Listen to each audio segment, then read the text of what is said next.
Bab 997 sampai bab 1000. Selain itu, Qiyu tidak melakukan kesalahan apapun dengan cabang keluarga Gong yang sebelumnya dan biro ke-6 di kota Honghe, dan mereka telah hidup damai selama bertahun-tahun. Sekarang hal seperti ini telah terjadi, tidak peduli apa yang Anda katakan, yang paling penting adalah menemukan Xiaona sesegera mungkin. Memikirkan hal ini, Gongyang Kaitai berkata dengan santai kepada Hua Duo, "Jangan bilang kamu sedang mencari kolegamu sekarang, langsung saja ke wakil direktur biro umummu. Jika kamu tidak dapat menemukan Xiaona, sudah ku bilang sebelumnya." Setelah meninggalkan kata-kata ini, Gongyang Kaitai langsung menutup telepon. Hua Duo menghela nafas, sekarang selama Gongyang Kaitai memintanya untuk menemukan seseorang, dia akan memiliki seseorang untuk diajak berdiskusi. Selain itu, mereka semua ada di game ke-6. Bahkan jika mereka tidak setuju, pada saat kritis hidup dan mati ini, pihak lain harus memberinya nasihat yang paling relevan. Setelah berpikir sejenak, Hua Duo segera memanggil Sun Shouyuan, kapten tim ke-7 di game ke-6. Segera setelah panggilan itu ditelepon, terhubung, Sun Shouyuan bertanya dengan marah, "Kapten Hua, jika ada yang ingin Anda katakan, katakan saja padaku. Saya masih sangat sibuk di sini." "Iya, hal besar seperti itu terjadi di sini di kota Honghe. Sebagai pembicara yang diatur di kota Honghe pada putaran ke-6, bisakah dia tidak sibuk?" Tapi Sun Shouyuan masih tidak tahu alasan mengapa kota Honghe menjadi seperti ini. Sekarang sepenuhnya karena keberadaan Hua Duo dan Li Fugui. Sikap Sun Shouyuan tidak terlalu baik.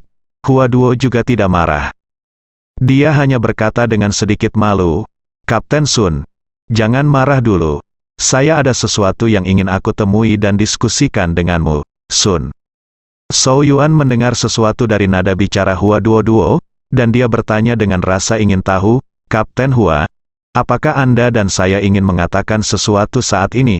"Oke, kalau begitu katakan padaku, apa sebenarnya yang ingin kamu katakan padaku, Hua Duo?" Berkata terus terang, "Saya di Hotel Honghe sekarang." Sebelum dia bisa menyelesaikan kata-katanya, Sun Shouyuan terkejut. Tiba-tiba berdiri dan mengumpat dengan marah, "Apa katamu? Apakah Anda di Hotel Sungai Merah? Tunggu, apa yang terjadi di kota Honghe malam ini? Mungkinkah itu ada hubungannya dengan Anda, Hua Duo?" Tidak menjelaskan secara langsung, tetapi merendahkan suaranya dan berkata dengan serius, "Jangan cemas, jika Anda merasa nyaman sekarang, datanglah." Sun Shouyuan hampir muntah darah, dilihat dari apa yang dikatakan Hua Duo. Apa yang terjadi malam ini mungkin ada hubungannya dengan Hua Duo.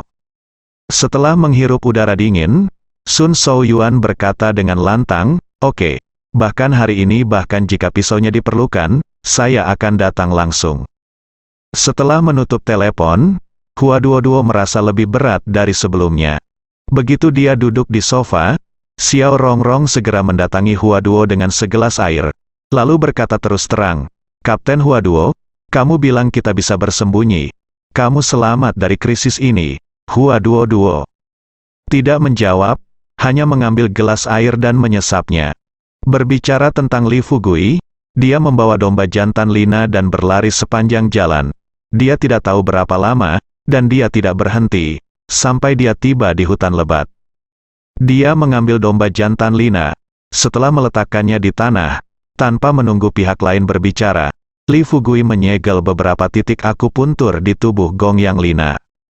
Setelah titik akupuntur disegel, Gongyang Lina berdiri di sana seperti tiang kayu, tetapi ada tatapan di matanya, tapi dia penuh dengan kebencian yang tak ada habisnya terhadap Li Fugui. Li Fugui tidak mengatakan sepatah kata pun. Dia tidak ingin keadaan menjadi seperti ini, tapi dia tidak punya pilihan. Jika dia tidak membawa gadis ini keluar malam ini, dia pasti akan bertarung dengan keluarga Gongyang. Pertempuran sengit akan dimulai. Saat itu, tidak hanya akan membawa badai berdarah ke kota Honghe, tapi jika masalah itu sampai serius, itu pasti akan melibatkan segala sesuatu di desa Xiaoxi. Melihat kembali ke Gongyang Lina, Li Fugui dia menemukan lokasi yang relatif datar. Cukup membersihkan ruang terbuka kecil, membangunnya dengan beberapa batu, menambahkan beberapa kayu bakar di tengah, dan menyalakan api unggun. Duduk di sebelah api, saat dia sedang memikirkan apa yang harus dimakan, dia tidak mau.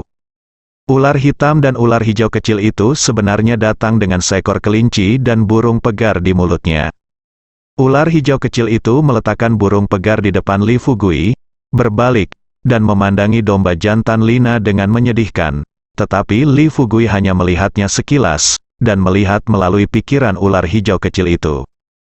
Dia menghela nafas, mendatangi Gongyang Lina, dan berkata terus terang, "Gadis kecil, aku akan memberitahumu lagi sekarang, setelah melepaskan ikatan titik akupuntur di tubuhmu, tapi jangan mengutuk. Jika kamu masih berani mengutuk, aku akan membuatmu berjalan-jalan tanpa makanan, Gongyang." Lina tidak berkata apa-apa, hanya menatap mata Li Fugui. Li Fugui mengambil tindakan dan segera membantu Gongyang Lina melepaskan ikatan titik akupunturnya. Namun begitu titik akupuntur di tubuhnya terlepas, Gongyang Lina berteriak, "Kamu bajingan, kamu mati kali ini, sudah kubilang, kamu pasti akan mati mengenaskan." Li Fugui mencibir, tanpa mengucapkan sepatah kata pun. Dia menyegel kembali titik akupuntur di tubuh Gongyang Lina. Kemudian dia kembali ke ular hijau kecil itu dan tersenyum pahit.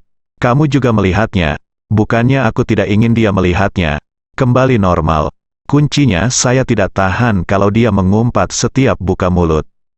Ular hijau kecil itu naik ke bahu domba jantan Lina dan mulai menggosokkan kepalanya ke wajah domba jantan Lina. Li Fugui meluangkan waktu dan mulai menangani kelinci dan burung pegar. Setelah beberapa saat, bau barbeque tercium dari pekatnya hutan itu menyebar. Dia mengambil kelinci panggang dan memakannya dengan suapan besar. Lina langsung menangis, dan perutnya terus mengeluarkan suara keroncongan. Ketika Li Fugui melihat ini, dia menatap Lina dan bertanya, "Mau makan? Kalau mau makan, kedip saja, Gongyang." Lina berkedip cepat. Orang baik tidak akan langsung menderita kerugian. Sekalipun dia bertarung dengan Li Fugui, setidaknya dia harus mengisi perutnya sebelum bersaing dengan Li Fugui. Bukan, Li Fugui juga bisa melihat ke dalam pikiran Gongyang Lina. Dia tidak berniat menyakiti gadis ini. Lagi pula, satu gerakan bisa mempengaruhi seluruh tubuh. Dia tidak ingin menimbulkan lebih banyak masalah. Membawanya ke pegunungan yang dalam dan hutan lebat bukan lagi yang dia inginkan. Jika Lina, si domba jantan, mati kelaparan di sini, bagaimanapun, saya benar-benar tidak berani memikirkan apa yang akan terjadi setelah keluar. Setelah domba jantan Lina dibuka blokirnya, dia menggerakkan tangan dan kakinya beberapa kali, lalu bergegas mendekat, menyambar kelinci dari tangan Li Fugui, lalu memegangnya kelinci, "Gigitlah." Li Fugui sedikit mengernyit dan berkata dengan sedikit ketidakberdayaan, "Makan perlahan, jangan mencekikmu sampai mati, Gongyang." Lina mengabaikannya dan hanya makan seteguk besar. Setelah makan lebih dari 10 suap, dia bertanya kepada Li Fugui, "Bisakah kamu menemukan air? Apakah kamu ingin membuatku haus sampai mati?" Li Fugui, yang sedang makan burung pegar, tetap tidak bergerak dan memutar matanya lebar-lebar pada Lina si domba. Lalu dia mencibir dan berkata, "Mencari air? Haha, mulutmu keras sekali. Apakah kamu masih ingin aku membantumu? Jika Anda memiliki kemampuan, Anda dapat menemukannya sendiri. Aku baru saja selesai berbicara, tapi aku tidak menyangka ular hijau kecil itu akan turun dari bahu domba jantan Lina, dan dengan patuh merangkak ke dalam hutan lebat. Di musim ini, cuaca di utara masih sangat dingin. Karena kekeringan tahun ini, sejauh ini tidak ada salju di pegunungan. Namun ular hijau kecil itu tidak tahu di mana tempatnya. Ia segera menemukan selusin buah pir yang membeku menjadi gumpalan hitam. Ketika ia sampai di hadapan keduanya, si kecil membuka mulutnya dan memuntahkan buah pir tersebut. Melihat ini, Li Fugui merasa sedikit mual, tapi Lina si domba sama sekali tidak menyukainya. Dia tersenyum dan menyentuh kepala ular hijau itu, lalu mengambil buah pir itu, menaruhnya di samping api dan mulai memanggangnya. Melihat ini, Li Fugui sedikit mengernyit dan mengingatkan dengan suara rendah, "Nona Gongyang, jangan salahkan saya karena tidak mengingatkan Anda. Jika Anda makan seperti ini, meskipun Anda adalah ahli bawaan, perut Anda tidak akan bisa tahan. Gong Yang Lina tentu saja tidak mempercayainya. Li Fugui berkata, dia mengambil buah pir itu dengan sedikit kepuasan, memutar matanya pada Li Fugui dan berkata, kamu menginginkannya, tetapi bibiku menang, aku tidak akan memberikannya padamu. Li Fugui tersenyum tipis dan berkata dengan santai, oke, kamu bisa melakukan apapun yang kamu mau, tunggu. Jika kamu merasa tidak nyaman di suatu tempat, jangan cari aku. Gong Yang Lina berkata dengan nada meremehkan, jangan khawatir, meskipun bibiku sakit perut, dia tidak akan mencarimu, gangster bau. Li Fugui tidak ada lagi omong kosong, dia berkonsentrasi memakan burung pegar panggangnya. Di dalam hutan, suasananya sangat sunyi, di sekelilingnya gelap. Cahaya api yang terang menyinari wajah Li Fugui dan Gong Yang Lina. Saat cahaya api menari, ekspresi wajah mereka berbeda. Wajah Li Fugui menjadi rileks, dengan sedikit senyuman di bibirnya, seolah-olah tidak ada hal tidak menyenangkan yang terjadi barusan. Adapun Gong Yang Lina, dia secara alami merasa getir dan kesal, matanya dipenuhi kebencian dan alisnya berkerut, dia tampak ingin sekali memakan Li Fugui hidup-hidup. Ular hitam Li Fugui agak tidak tahu malu, ia berbaring di bawah pohon besar di kejauhan, mengangkat kepalanya, dan terus mendesis di mulutnya, seolah terus-menerus memanggil pacar pertamanya. Ketika ular hijau mendengar suara tersebut, ia hanya melingkar dengan tenang dan melihat ke arah ular hitam dari waktu ke waktu. Li Fugui bersandar di pohon pinus di samping api unggun dan berkata sambil tersenyum, Nona Gong Yang, saya pikir ini hampir selesai. Biarkan Xiao Qing Anda lewat, meskipun ular hitam besar saya bukan Susian, kami berdua tidak bisa melakukannya. Fahai, kan, Fahai tidak mengerti cinta, tapi kamu dan aku harus mengerti. Dahi Gong Yang Lina penuh dengan garis-garis hitam. Dia menatap Li Fugui, meludah ke tanah, dan kemudian tanpa berpikir, lalu dia meraih ular hijau itu dan memasukkannya ke dalam pelukannya. Dengan senyuman tipis di bibirnya, Li Fugui menggerakkan tubuhnya untuk membuat dirinya berbaring senyaman mungkin.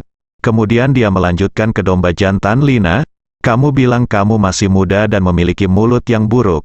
Tapi itu tidak masalah. Mengapa kamu tidak berperilaku seperti manusia? Jika aku adalah hewan peliharaan spiritualmu dan bertemu dengan pemilik anjing seperti kamu, aku harus buka mulutku, biar kamu tahu kalau ular punya taring yang beracun. Ram Yang Lina masih tidak berbicara, tangan kecilnya yang berwarna merah muda mengepal, dan lapisan es menggantung di wajahnya. Dalam pikiranku, aku berpikir, bajingan, kamu harus tegar sekarang. Meskipun bibiku bukan lawanmu sekarang, kamu tidak boleh tertidur. Saat kamu tertidur, mari kita lihat bagaimana bibiku akan menghadapimu. Jika saatnya tiba, aku akan mengebiri kamu dan ular hitammu yang tidak tahu malu. Jika saatnya tiba, aku juga akan membiarkanmu tidak memiliki keturunan. Sedikit yang saya tahu, segala sesuatu yang dipikirkan Gong Yang Lina terlihat jelas oleh Li Fugui menggunakan kekuatan pikirannya. Dia menahan tawanya, dan untuk membuat Ram Lina mengubah masa lalunya, dia menggunakan tipuan sampai Lina si domba menyerangnya. Waktu berlalu dan sudah lewat jam 1 pagi. Li Fugui menambahkan kayu bakar untuk terakhir kalinya. Setelah apinya stabil, dia mengedarkan vitalitas di tubuhnya untuk menahan dingin. Kemudian dia menutup matanya dan dengan santai berkata kepada Gong Yang Lina, jangan mengira kamu adalah master bawaan. Kamu bisa melarikan diri saat aku sedang tidur. Meskipun aku, ular hitam kecil ini, adalah pacar Xiao Qingmu. Dia bukanlah orang yang berteman denganmu. Kali ini. Gong Yang Lina angkat bicara. Begitu Li Fugui selesai berbicara, Gong Yang Lina mendengus dingin dan berkata dengan keras, jangan khawatir. Jika aku melarikan diri hari ini, maka aku akan menjadi anak anjing. Senyuman muncul di sudut mulut Li Fugui, terlihat sangat nyaman dia tertidur lelap. Setelah Li Fugui memejamkan mata, Gong Yang Lina diam-diam mengeluarkan belati dari tubuhnya. Di bawah sinar bulan, belati itu terasa dingin. Gadget ini telah membunuh banyak orang, Gongyang Lina yakin karena dia bisa membunuh orang lain dengan belati ini, hanya masalah waktu sebelum dia membunuh Li Fugui. Tidurlah, tidurlah. Saat kamu tertidur, bibiku akan bisa bersenang-senang denganmu. Aku tidak tahu berapa lama waktu yang dibutuhkan. Li Fugui sedikit mendengkur, masih ada keheningan di sekitar, tidak ada suara angin atau rumput, dan tidak ada suara burung di hutan lebat. Bulan gelap dan angin kencang, saatnya membunuh. Setelah mengambil keputusan, Gongyang Lina dengan cepat mengedarkan vitalitasnya, seperti hantu wanita dengan rok pendek, dan mendatangi Li Fugui dalam sekejap. Sambil berdiri diam, Gongyang Lina menusukkan belatinya langsung ke jantung Li Fugui. Kanan, dia hanya ingin membunuh Li Fugui dulu lalu mengebiri dia. Siapa yang memberitahunya bahwa dia telah bertarung melawan Li Fugui, dan dia juga tahu betapa kuatnya Li Fugui. Jika dia gagal memotong apa yang ingin dia potong, tetapi malah membangunkannya, dengan sikap nakal bajingan ini, kemungkinan besar dia akan menderita kerugian besar hari ini. Jadi, bunuh dia dulu, lalu potong dia, biarkan bajingan ini menjadi Kasim saat dia sampai di istana neraka. Namun, tepat ketika belati itu hendak bersentuhan dengan tubuh Li Fugui tiba-tiba berbalik ke samping. Belati itu menancap di pohon pinus tempat Li Fugui bersandar. Sebelum Li Fugui sempat mengambil tindakan, ular hitam besar itu tiba-tiba muncul dari pelukan Li Fugui, dan dalam sekejap di pinggangnya, ia berubah menjadi ular piton raksasa setebal ember. Membuka mulutnya yang berdarah, dia hendak melindungi Li Fugui. Tetapi Li Fugui dengan tenang berkata kepada ular hitam besar itu, "Apa yang kamu lakukan? Apakah aku masih bisa dibunuh oleh seorang gadis kecil? Temukan putrimu temanku. Aku akan memberikan kamu libur malam ini." Ular hitam besar itu mengetahui kekuatan Li Fugui. Setelah Li Fugui selesai berbicara, perlahan-lahan ukurannya menjadi sama seperti sebelumnya, dan kemudian merangkak di depan ular hijau itu. Hati kecil Ram Lina sudah naik ke tenggorokannya, tapi dia tidak punya niat untuk kembali. Karena dia sudah mengambil tindakan, dia akan melakukan pembunuhan sampai akhir. Malam ini, tidak peduli apa, dia akan mati atau dia akan mati. Bagaimanapun, seseorang harus pergi dan meminta teh dari penguasa neraka. Namun, Gongyang Lina masih melebih-lebihkan kekuatannya sendiri. Dia memanfaatkan situasi ini dan langsung mencabut belatinya. Tanpa diduga, Li Fugui tiba-tiba bergerak, hanya dengan dua jarinya. Ia dengan lembut mencubit pergelangan tangan Gongyang Lina dengan senyuman aneh di bibirnya. Dengan sedikit tenaga di jari-jarinya, Gongyang Lina merasakan pergelangan tangannya melunak dan mengencang. Belati di tangannya juga jatuh ke tanah. Tepat ketika Gongyang Lina hendak membungkuk untuk mengambil belati tersebut, Li Fugui langsung melepaskan Gongyang Lina. Sebaliknya, langkah ini membuat domba jantan Lina tidak mampu menghadapinya. Dia melihat belati di dekatnya, dan kemudian ke mata pembunuh Li Fugui. Pada akhirnya, Gongyang Lina memilih untuk menahannya terlebih dahulu. Orang-orang yang berada di bawah atap harus menundukkan kepala. Menghadapi ahli top seperti Li Fugui, perlawanannya sepertinya tidak diperlukan. Tapi tidak mungkin dia menyerah begitu saja. Li Fugui tidak berkata apa-apa, hanya memandang Gongyang Lina dengan setengah tersenyum, dan ketika dia duduk di samping lagi, dia hanya berkata kepadanya sambil tersenyum, "Kamu tidak bodoh. Kamu cukup pintar, kan? Haha, ketahuilah bagaimana caranya merasa takut. Juga, jika kamu berencana membunuhku lain kali, kamu harus mencari peluang yang bagus. Jika aku masih mengetahuinya terlebih dahulu, aku khawatir pada saat itu, gunung dan jurang akan menjadi dalam, dan akan ada seorang pria dan seorang wanita sendirian. Aku akan memberikanmu yang satu dulu, hei, lalu yang lain, hidupmu akan ditetapkan pada usia 18 tahun selamanya." Kata-kata Li Fugui membuat Gongyang Lina terlihat sedikit ketakutan di matanya, karena pihak lain bisa membawanya ke tempat seperti itu. Dia tidak boleh takut mati. Jika dia benar-benar membuatnya marah, jika bajingan itu benar-benar melakukan apa yang dia katakan, lalu apa yang akan terjadi padanya selama sisa hidupnya, manusia? Dalam kepanikan, Gongyang Lina merendahkan suaranya dan berkata kepada Li Fugui, Tidak bisakah aku meminta maaf padamu? Hah, itu salahku sekarang, tidurlah. Aku jamin ketika kamu tertidur, kamu tidak akan tertidur, akan menyerangmu. Dia mengatakan ini, tetapi di dalam hatinya, Gongyang Lina berpikir, kamu jalang, tunggu saja, selama kamu tidak membunuhku sekarang, hari-hari yang akan datang akan panjang, masih duduk. Lagi pula, bibiku bukanlah wanita lemah yang tidak memiliki kekuatan. Selama aku menemukan kesempatan, aku akan membuatmu tidak bisa hidup atau mati. Tentu ada satu hal lagi yang diketahui Ramlina. Itu adalah keluarga mereka, dan tidak mungkin mereka tetap bergeming setelah dia diculik. Menurut pemahamannya tentang keluarganya, kota Honghe pasti sedang dalam kekacauan sekarang.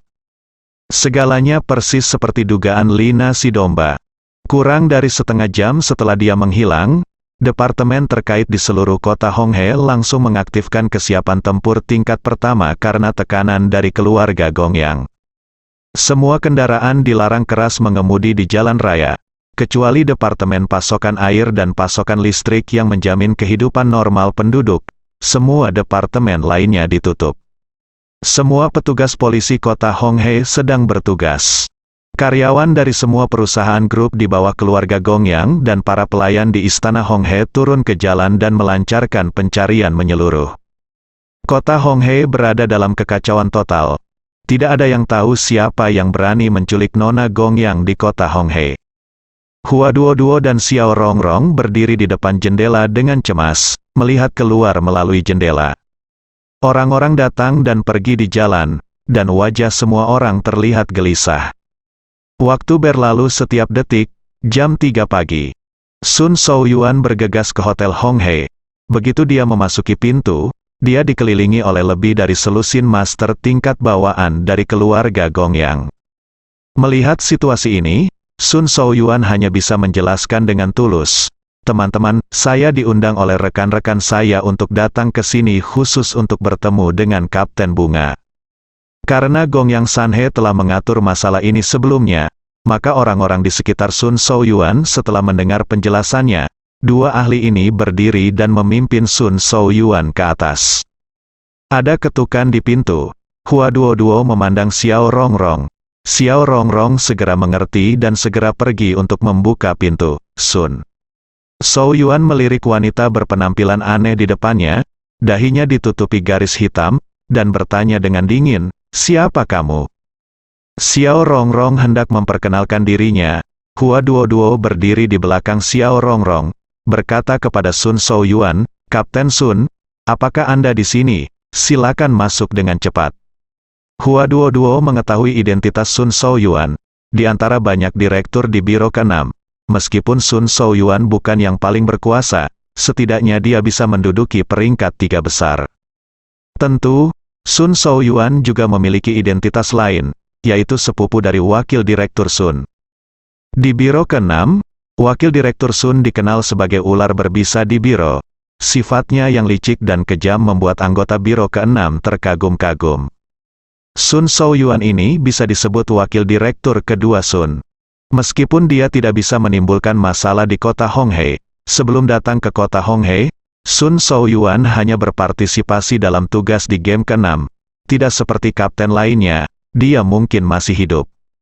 Selama dia mengambil tindakan, tidak peduli siapa yang dihadapi, tidak ada peluang untuk bertahan hidup. Kali ini ketika hal seperti ini terjadi pada Li Fugui, Hua Duoduo awalnya berpikir untuk menghubungi Wakil Direktur Ming secara langsung, tetapi melakukan hal itu sama dengan meletakkan batu bata di bawah leher Wakil Direktur Ming. Sejak insiden terakhir antara Wakil Direktur Leng dan Kapten Sao, semua orang tahu bahwa Li Fugui mengikuti game ke-6. Wakil Direktur Sun maju dan mengalami kekalahan lagi di depan Li Fugui. Tentu saja mustahil bagi anggota Biro ke-6 untuk tidak mengetahui hal semacam ini. Sekarang Li Fugui telah datang ke kota Honghe dan menimbulkan masalah lagi. Dapat dibayangkan bagaimana reaksi Wakil Direktur Sun ketika dia mengetahui hal ini. Dan dia sekarang menjadi Wakil Direktur Ming, dan dia menyebabkan masalah di wilayah Sun Shaoyuan. Dia tidak pergi ke Sun Shaoyuan dulu, tetapi langsung menemui Wakil Direktur Ming. jika Wakil Direktur Sun mengetahuinya, maka administrasi umum pasti akan mengincarnya, Wakil Direktur Ming. Selain itu, Sun Shaoyuan telah berada di sini selama bertahun-tahun dan mengetahui situasi di kota Honghe lebih baik daripada dirinya. Jika mereka bersedia bekerja sama, mungkin tidak akan sulit untuk menemukan Li Fugui. Tapi untuk saat ini, ketika Hua Duo melihat dahi Sun Shaoyuan penuh dengan garis-garis hitam dan wajahnya penuh amarah, dia tahu bahwa mungkin diperlukan banyak upaya untuk membuat Sun Shaoyuan bekerja sama dengannya dalam menemukan Li Fugui. Setelah mendengar apa yang dikatakan Hua Duo, Sun Shaoyuan mendengus dingin. Berbalik dan menatap Xiao Rongrong, dia mengumpat dengan keras, "Apa yang kamu lakukan berdiri di sana tanpa mata? Bisakah kamu menutup pintunya?" Xiao Rongrong awalnya gugup. Awalnya saya berencana menggunakan kekuatan sihir pada Sun Shaoyuan, tapi kemudian saya memikirkannya, orang-orang ini berasal dari ronde ke-6. Jika saya menggunakan kekuatan sihir, saya akan memainkan trik di ronde ke-6. Kini di lembah Baihua, mereka bahkan tidak bisa mengalahkan Sekte Tiangang, apalagi memprovokasi kelompok orang ini di ronde ke-6. Menghadapi teguran Sun Shaoyuan, Xiao Rongrong mencoba yang terbaik untuk menekan ketidakbahagiaannya, dengan cepat mengangguk setuju, dan melangkah maju untuk menutup pintu dengan rapat. Hua Duo tidak memberikan banyak penjelasan mengenai hal ini. Dia hanya sedikit mengernyit, menatap Sun Shaoyuan dan berkata terus terang, "Kapten Sun, karena masalah ini telah terjadi, saya tidak ingin menyembunyikan apapun. Selain itu, sebelum membahas masalah ini, saya harap Anda dapat mengutamakan situasi secara keseluruhan dan fokus pada ratusan orang di kota Honghe. Kepentingan rakyat jelata adalah yang paling penting. Jangan menambah emosi pribadi ke dalamnya." Sun Shaoyuan duduk di sofa dengan wajah datar dan berkata dengan keras, "Ayo, Kapten Sun, berhentilah membicarakan hal-hal tidak berguna ini. Apa yang terjadi kali ini? Siapa yang menculik Nona Gongyang?" Menghadapi pertanyaan itu, Hua Duo tidak bersembunyi apa saja dan menceritakan keseluruhan cerita sebab dan akibat. Setelah mendengar ini, Sun Shaoyuan benar-benar tercengang. Dia telah memikirkannya sebelum datang. Hua Duo telah bertanya kepada salah satu bawahannya sebelumnya dan dengan cermat menanyakan situasi keluarga Gongyang. Bawahannya juga memberitahu Hua Duo semua berita yang dia pelajari di kota Honghe selama bertahun-tahun. Menurut akal sehat, dalam kasus ini, orang-orang di bawah Hua Duo adalah yang paling kecil kemungkinannya untuk mengalami konflik langsung dengan keluarga Gongyang. Tapi sekarang, dia jelas melakukan kesalahan. Orang yang menculik Nona Ramyang tidak hanya ada hubungannya dengan Hua Duo, tapi juga wakil kapten tim kedua. Setelah duduk di sofa dan tertegun untuk waktu yang lama, Sun Shaoyuan tersadar, mengerutkan kening dan bertanya pada Hua Duo, "Kapten Hua, tunggu sebentar, kamu bilang wakil kapten tim keduamu yang menculik Nona Gongyang, mungkinkah kamu tidak memberitahunya tentang situasi di kota Honghe? Atau, apakah kamu datang ke kota Honghe kali ini karena niat baik?" Hua Duo juga merasakan api yang tidak diketahui di dalam hatinya. Apakah mudah baginya mengikuti Li Fugui ke kota Honghe? Selama periode ini, sejak Li Fugui memasuki game ke-6 dan menjabat sebagai wakil kapten tim kedua, berapa banyak hal yang terjadi pada tim kedua. Tetapi administrasi umum tidak menanyakan pertanyaan apapun mengenai masalah ini, dia menangani semuanya sendiri. Tujuan datang ke sini kali ini adalah untuk mencegah Li Fugui yang gila melakukan hal-hal yang berantakan. Akibatnya tidak mungkin untuk mencegahnya, akhirnya terjadilah konflik dengan keluarga Gongyang. Melihat ekspresi wajah Sun Shaoyuan yang terus berubah, Hua Duo tersipu marah, mengepalkan tangan merah mudanya, dan berkata dengan serius kepada Sun Shaoyuan, "Kapten Sun, saya mengundang Anda ke sini untuk mendiskusikan masalah ini dengan Anda. Saya tahu Anda memiliki pendapat tentang tim kedua kami dan wakil kapten tim kedua kami saat ini. Tetapi sekarang bukan waktunya membicarakan masalah ini. Pertanyaan paling penting adalah bagaimana kami dapat menemukan Nona Gongyang." Sun Shaoyuan mencibir. Ketika suara itu datang, dia mengangguk dan berkata, "Oke, bagus sekali. Saya akhirnya tahu kenapa Li Fugui bisa bergabung dengan tim kedua. Dengan pemimpin seperti Anda yang bahkan tidak bisa mengendalikan bawahannya sendiri, situasi tim kedua bisa dibayangkan. Juga, Kapten Hua, apa yang baru saja Anda katakan itu mudah. Mencarinya, kota Honghe memiliki luas puluhan ribu kilometer persegi. Kemana Anda ingin kami pergi mencarinya? Terlebih lagi, tahukah Anda berapa banyak orang di luar sekarang? Apakah Anda mencari Nona Gongyang? Jika Anda tidak tahu, Anda bisa berbaring di jendela dan melihat keluar. Hua Duo mengetahui hal ini. Meskipun dia sangat membenci Li Fugui sekarang, dia tidak begitu saja membenci Li Fugui sekarang. Kapan? Kapten Sun, kali ini saya mohon kepada Anda atas nama tim 2. Saya harap Anda dapat menggunakan kekuatan tim 7 di kota Honghe untuk menemukan Li Fugui dan Gongyang Lina secepat mungkin. Selain itu, di sini saya berjanji bahwa sebagai selama Li Fugui ditemukan, kami akan mengganti kerugian ekonomi yang ditimbulkan pada kota Honghe. Sun Shaoyuan tertawa terbahak-bahak, tetapi hanya beberapa detik kemudian, dia menepuk meja, tiba-tiba berdiri dan mengutuk, Kapten Hua, bisakah kamu berhenti membuat kentut bau seperti itu? Tahukah kamu bahwa kecuali Departemen Tenaga Listrik Nasional dan Pemeliharaan Air di kota Honghe yang terintegrasi, semua departemen lainnya tutup sekarang? Sudahkah kamu menghitung kompensasinya? Berapa kerugian ekonomi yang akan terjadi? Kota Honghe menderita setiap hari dalam situasi seperti ini. Lebih dari 1 miliar sehari, saya kira itu tidak berlebihan, kan? Jika Anda memberi kompensasi apa yang akan didapat tim kedua Anda? Apakah Anda masih berencana untuk mengambilnya? Bersamamu, bisakah semua orang di tim kedua keluar dan menjual daging untuk mendapatkan kompensasi? Sun Shaoyuan berbicara kotor, tapi siapa yang membiarkan dia menjadi sepupu Wakil Direktur Sun? Dengan Wakil Direktur Sun di depannya, Sun Shaoyuan harus mendengarkan Sun Shaoyuan sekarang bahkan jika dia mengucapkan kata-kata yang lebih menjijikkan. Apalagi kata-kata makian seperti itu. Tapi Xiao Rongrong sedikit tidak puas saat ini. Saya pikir semua orang di game ke-6 sama jujurnya dengan Hua Duo. Tapi menurut saya tidak ada ngengat di industri manapun. Dan Sun Shaoyuan di depannya kemungkinan besar adalah salah satu bug di game ke-6. Dia tidak tahu metode apa yang dia gunakan untuk membawa orang seperti ini ke game ke-6, dan sekarang dia benar-benar berperan sebagai kapten. Awalnya saya hanya berpikir bahwa Li Fugui adalah orang yang paling egois dan tidak masuk akal di dunia. Tetapi di depan Sun Shaoyuan, Li Fugui benar-benar penyelamat rakyat. Menjaga stabilitas lokal dan menindak gangster dan kejahatan. Apakah itu kota Jiangnan atau kota Honghe? Mereka akan melakukan apa yang seharusnya dilakukan oleh anggota Biro ke-6 sepenuhnya. Sekarang saya melihat Hua Duo dipaksa melakukan ini oleh bajingan ini. Xiao Rongrong mau tidak mau bertanya kepada Sun Shaoyuan, Kapten Sun, Anda adalah kapten tim ke-7, dan Kapten Hua adalah kapten tim kedua. Dilihat dari levelnya, kalian berdua seharusnya berada di level yang sama, kan? Selain itu, Kapten Hua, saya datang kepada Anda untuk mendiskusikan suatu masalah, bukan untuk mengkritik Anda, meskipun masalah ini benar-benar kesalahan Kapten Hua. Menurut saya bukan giliran Anda untuk membuat pernyataan yang tidak bertanggung jawab di sini. Bukan, mata Sun Shaoyuan menunjukkan niat membunuh.